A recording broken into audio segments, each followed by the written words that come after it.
One night with the cold-blooded bank CEO in Chicago got me pregnant with his child. I should have known better than to walk into a stranger's car that night, especially in Chicago winter and especially with the kind of heat he radiated. But I was broke, freezing, and heartbroken, and he had that look in his eyes like he could buy the whole city, burn it down, and never blink. The first time I met Alaric Vaughn, he didn't even look at me. Not really. His gaze hovered over my head like I was a lamp, a shadow, or something slightly out of place in his sterile, high-rise world. I was just another nobody Omega working 2 jobs to afford a sliver of a studio apartment.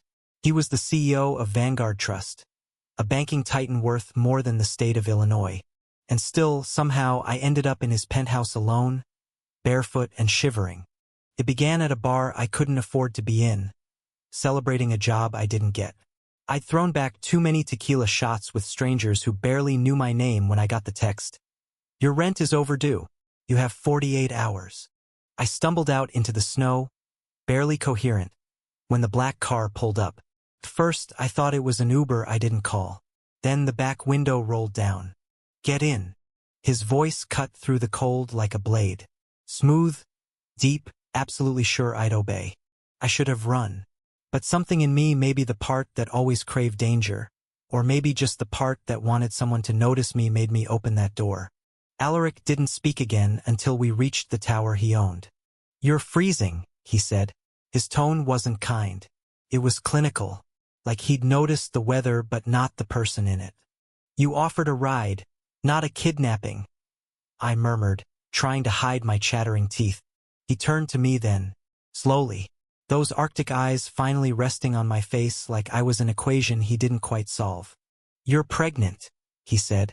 I froze. "I'm not. Not yet. What do you say to a man like that?" I said nothing, just stared, until he opened the door, got out, and walked inside assuming I'd follow. And I did. That night was not romantic. It wasn't soft or sweet. It was desperate, breathless, unspoken. 2 broken men colliding in the dark, and Omega 2 used to being discarded. And an alpha who didn't know how to feel. He didn't kiss me when it ended. Just handed me a glass of water and stared at the snow beyond his window. "I won't call you," he said. I nodded. "I won't wait." We lied. 6 weeks later I was late. The test screamed the truth in fluorescent pink. My chest tightened. My stomach turned. And my hands shook so badly I knocked over the glass of water on my nightstand. I wasn't ready. I wasn't safe. I wasn't anything but alone and pregnant with a stranger's child. Only he wasn't really a stranger anymore. I told myself not to go back. Not to step into his world again. But the fear outweighed my pride. So I waited outside Vanguard Tower, freezing in the March wind, coat zipped up, hands on my stomach. His assistant tried to block me. Security told me to leave. But when Alaric walked through the revolving doors and saw me, everything paused. His eyes dropped to my stomach. His jaw flexed, but his voice never wavered. "Come with me." The penthouse hadn't changed, but he had. He poured me tea I didn't ask for, sat in the chair across from mine, and stared like he was reading my DNA. "How far?" "Almost 2 months. He nodded once. "I'll provide everything you need. You won't work. You'll be safe." "I don't want your money." "That's good," he said quietly. "Because I wasn't offering it. I was offering protection." I blinked. Why would I need protection? He didn't answer, just sipped his tea and looked through me. I wanted to scream. Instead, I stood. "You don't get to play bodyguard and stranger at the same time, Alaric. This is your kid too." His eyes met mine. For once, they didn't feel cold, just tired. "I don't know how to do this," he said. "Neither do I. But we tried." The weeks blurred. He installed a medical team on call, hired a private chef for my cravings. I still lived in my own place, but his black car waited outside every evening. He never touched me, not like before. Sometimes I wondered if that night meant anything to him at all, or if I was just another broken thing he wanted to keep in a gilded cage. But then came the morning I fainted at the grocery store. I woke up in a hospital room, Alaric beside me. Coat off, tie loosened, panic written all over his face. "You scared the hell out of me," he whispered. "I didn't mean to." "You're anemic," the doctor said. "Overworking, undereating. Stress isn't helping." After she left, Alaric sat in silence. Then, so softly I barely heard it, "You can move in with me. I thought you didn't want anything complicated." He looked at me like I just insulted gravity. "You're carrying my child. That is complicated." So I moved in, and slowly something shifted. He'd work late, but I'd wake to a note by the bed. I'd mention liking peaches, and a crate would appear the next day.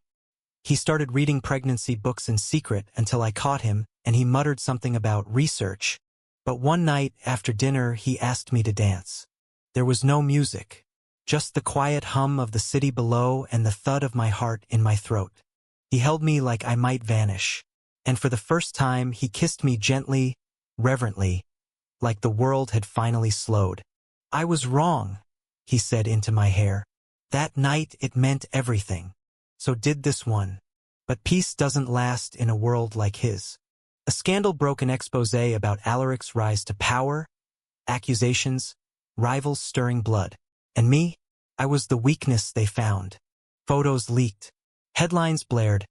Omega secretly carrying billionaire CEO's baby. I wanted to disappear. Hide. But he didn't let me. At the press conference, Alaric stood before the cameras and said, clear and cold, "Yes, he is the father of my child. And if anyone lays a hand on him, they'll answer to me." The world gasped. I cried. He squeezed my hand under the podium. We survived the storm. Together. Our daughter was born on a rainy June morning, with his eyes and my smile. He named her Alara. The first time he held her, Alaric wept. Not loud, not messy, but quiet, trembling tears as he whispered, "I never knew I could love this much. Neither did I." Because that cold-blooded CEO? He melted. Not all at once. Not perfectly. But enough to build something real for her, and for us. And every time I look at Alara, I remember the snow, the silence, the mistake that wasn't a mistake at all. Just one night. That changed everything. Thank you for listening. If you find it interesting, please like and subscribe to follow the next stories.